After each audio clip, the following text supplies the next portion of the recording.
اور سر یہ BISP کو بار بار نہ چھیڑا جائے, اس کو سیاسی ایشو نہ بنایا جائے.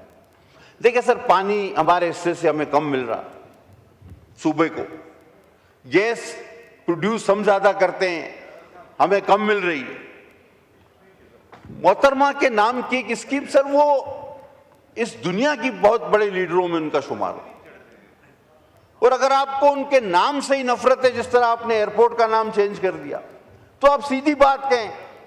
لیکن خدا کے واسطے اس کو سیاسی ایشو نہ بنائیں, اور بار بار بے نظیر انکم سپورٹ جو کہ لاکھوں خواتین کو اپنے گھر میں عزت سے رہنے کی وجہ بنا ہوا ہے, اس کو بار بار نہ چھیڑا جائے, جس کو عالمی طور پہ ایکسپٹ کیا گیا ہے, مانا گیا ہے, تعریف کی گئی ہے, اور اس کی بنیاد پہ دوسرے ملکوں میں ایسے ماڈلز بنائے گئے ہیں جو BISP سے مشابہت رکھتے ہیں. تو خدا کے واسطے ایک اچھی بڑی چیز کو نہ چھیڑا جائے.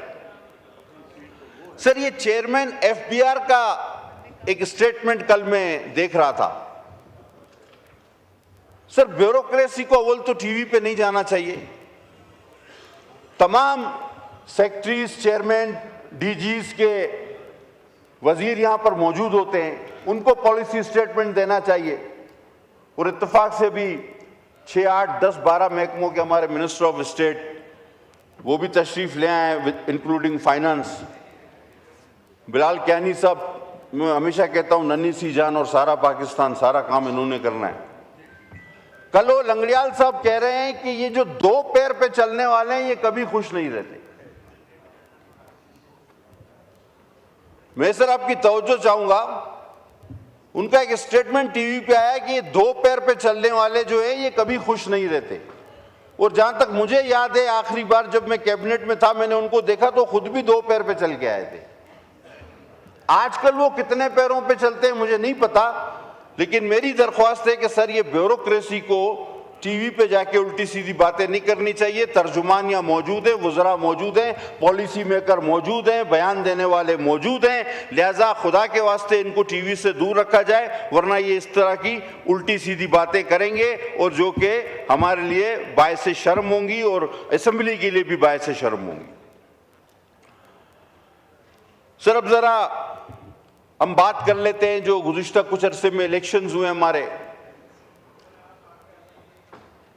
اپوزیشن کچھ بھی کہے ان کا حق ہے, ٹھیک ہے, تنقید کرے, لیکن پورے پاکستان نے دیکھا کہ گلگت میں پاکستان پیپلز پارٹی نے کلین سویپ کی. اب چاہیے کسی کو بھی اچھا لگے یا نہ لگے,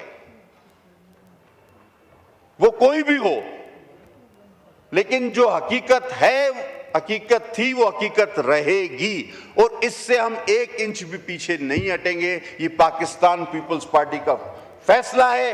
گلگت بلتستان میں ہماری اکثریت ہے, ہمیں وہاں پر حکومت بنانے دی جائے, کوئی ہڈل پیدا نہ کیا جائے, ورنہ ساری چیزیں سبوتاژ ہو سکتی.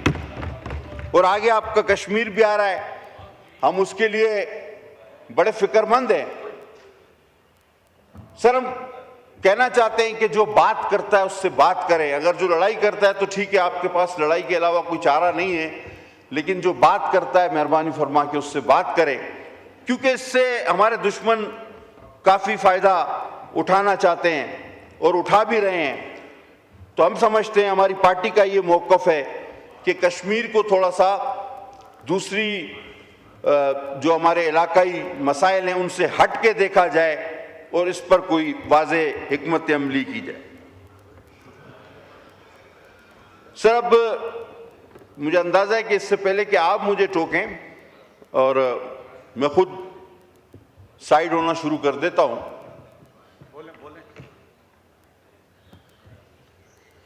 سر بھائیوں نے بات کی کہ جی فلاں شخص بند ہے اور ان کے لیڈر بند ہیں اور سب کچھ بند ہے. یہ جو سینئر لوگ ہیں وہاں بیٹھے ہیں سمجھتے ہیں اس بات کو کہ ایک وقت تھا کہ وہی آپ کا لیڈر کہتا تھا اس کو بھی بند کر دوں گا, یہ بھی چور ہے, وہ بھی ڈاکو ہے, اس کو بھی بند کر دوں گا, اس کا بھی ٹی وی نکال دوں گا, اس کا ریڈیو توڑ دوں گا.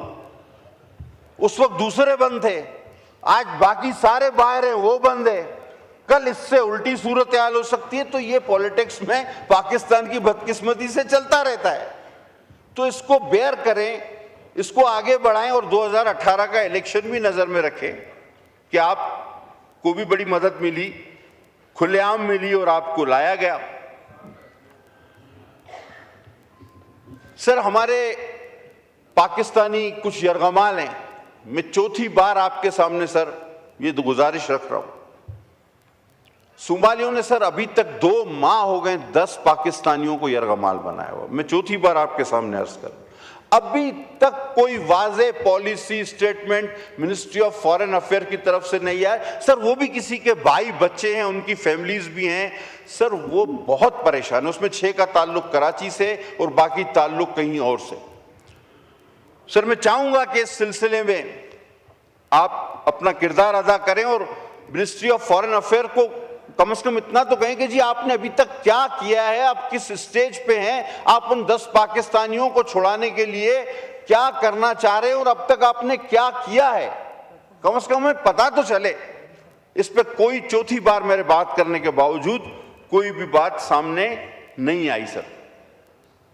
سر کراچی کا ایک واقعہ تھا بڑا سوزناک, اس پہ عدالتی فیصلہ آ گیا.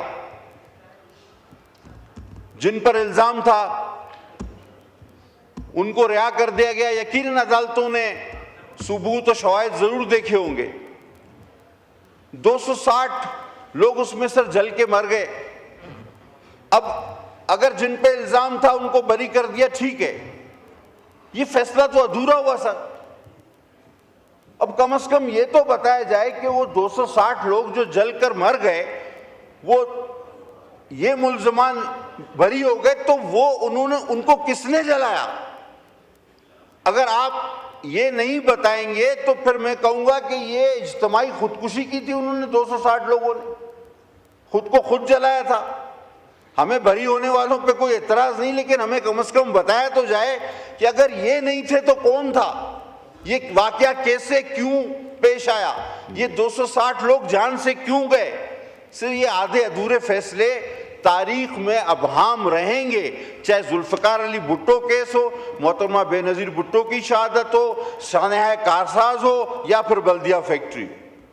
جب تک ملزمان کا تعین نہیں ہوتا یہ تشنگی باقی رہے گی.